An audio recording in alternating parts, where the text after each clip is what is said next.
Ya, assalamualaikum warahmatullahi wabarakatuh. Selamat pagi guys. Ini adalah vlog ataupun video pertama saya. Saya ingin menjelaskan sedikit tentang CPNS dosen ya.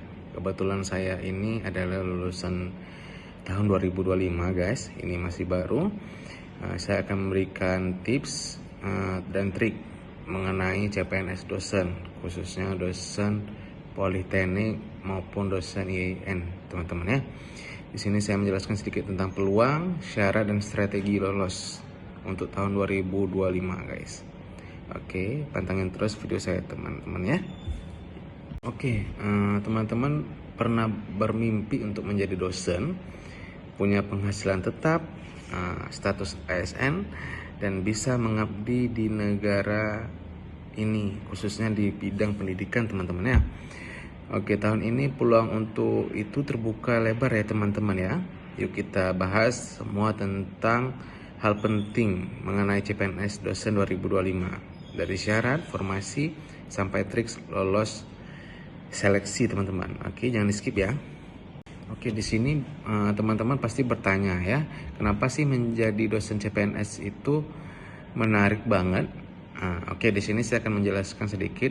Salah satunya itu dari segi stabilitas teman-teman. Kita di sini mendapatkan gaji tetap dan tunjangan fungsional. Di sini tunjangan fungsional itu bisa mencakup mengenai tunjangan anak.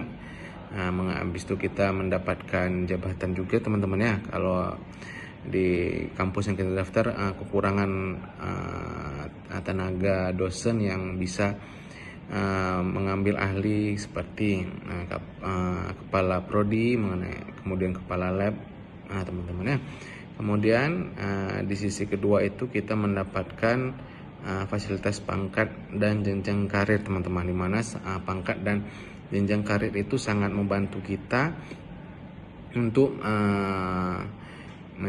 menaikkan golongan teman-teman. Jadi kalau misalnya kita mendapatkan kenaikan pangkat dan jenjang karir yang jelas, otomatis dengan gaji kita pun akan naik, ataupun tukin kita juga bisa naik teman-teman ya. Yang ketiga teman-teman, kita di sini bisa mengabdi di dunia pendidikan dan penelitian teman-teman.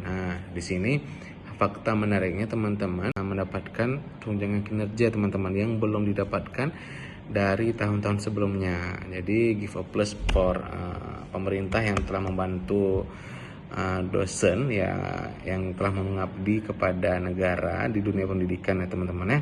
Dan saya harap ini tunjangan kinerja ini akan berlangsung terus menerus teman-teman, sebagaimana dari dosen itu sebagai tambahan yang sangat banyak teman-teman ya. Oke, yang terakhir itu yang kita dapatkan itu status ASN teman-teman, yang sangat susah kita dapatkan, di mana status ASN ini atau aparatur sipil negara ini bisa membuat kita lebih tenang dan dihormati di masyarakat teman-teman. Jadi dengan kita adanya status ASN, kita bisa mengabdi negara juga, dan kita membuat bangga orang tua teman-teman ya. Membuat bangga masyarakat juga, khususnya orang tua kita teman-teman. Dan tentu saja bisa menjadi batu loncatan untuk S3 teman-teman, bisa menjadi guru besar. Nah, untuk guru besar kita itu sangat jauh, step by step teman-teman, jadi tidak langsung. Bahkan masuk ke dunia kebijakan pendidikan itu masih panjang urusnya teman-teman ya. Kemudian apa sih syarat-syarat umumnya untuk mendaftar CPNS dosen teman-teman ya?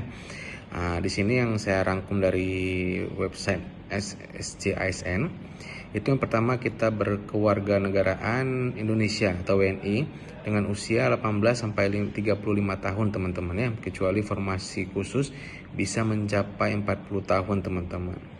Kemudian pendidikan minimal S2, kecuali untuk beberapa formasi vokasi teman-teman. Nah, seperti tending itu bisa D3, D4 teman-teman. Kemudian IPK minimal 3 teman-teman, umumnya bisa berbeda sesuai instansi. Kalau di instansi saya Politeknik Negeri Lok Sumawe itu diminta 3 teman-teman ya. Dan terakhir tidak pernah dipidana dan tidak pernah diberhentikan secara tidak hormat. Kemudian kita sehat jasmani dan rohani. Oh ya teman-teman, ada beberapa kampus negeri baru atau daerah 3T berpeluang besar untuk diluluskan teman-teman, karena peminatnya masih sedikit. Jadi teman-teman yang minatnya besar sebagai dosen, mau menjadi dosen, itu kesempatan terbuka lebar teman-teman. Oke, kemudian formasi dan instansi favorit teman-teman ya. Di sini setiap tahun formasi dosen selalu menjadi salah satu yang dibuka pemerintah teman-teman. Karena kenapa? Karena di Indonesia ini sangat kekurangan dosen teman-teman. Saya sudah melihat langsung di instansi saya sangat kurang tenaga dosen. Dan mungkin di tahun 2025 ini diprediksi akan ada ribuan formasi dosen di seluruh Indonesia teman-teman. Mungkin sebagai gambaran dasarnya teman-teman bisa pantau juga, kampus besar itu juga membuka pendaftaran dosen teman-teman, seperti kampus besar itu UI, UGM, dan ITB teman-teman. Dan PTN baru itu ada Unsika, Unsam, Unmul, dan lain-lain teman-teman. Kemudian teman-teman ada juga sekolah vokasi atau politeknik teman-teman, yang saya daftar tahun kemarin, tahun 2024 itu saya mendaftar di Politeknik Negeri Lok Semawe teman-teman, tepatnya di Aceh. Itu sangat kurang teman-teman, dan kemarin sempat ada bocoran bahwasanya di prodi teknik kimia itu dibuka 5-10 orang teman-teman untuk tahun 2025. Tapi kita tetap pantengin terus teman-teman ya. Kemudian